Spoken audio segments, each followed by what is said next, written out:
9 miliónov investuje do novej školy na Slovensku náš najväčší slovenský automobilový výrobca. Dohnala ho k tomu žalostná ponuka absolventov na slovenskom trhu.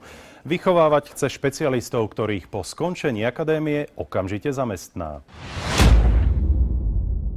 Internát zadarmo, mesačné štipendium 140 eur a istota práce po skončení školy. Na takéto podmienky sa snaží nalákať Volkswagen študentov v rámci novej duálnej akadémie v Bratislave.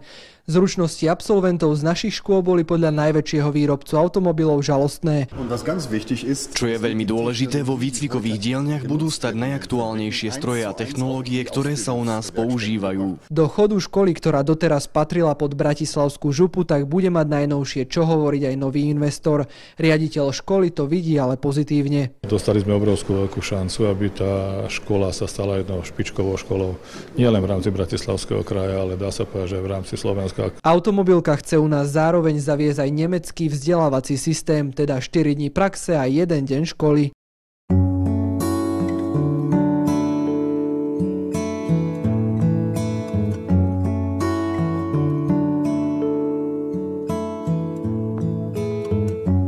Musím už ísť a bolo tu fajn, už snáď tušíš.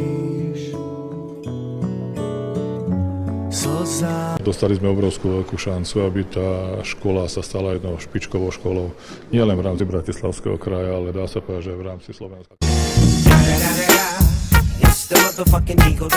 Snoop Dogg. You know I'm mobbing with the D.R.E.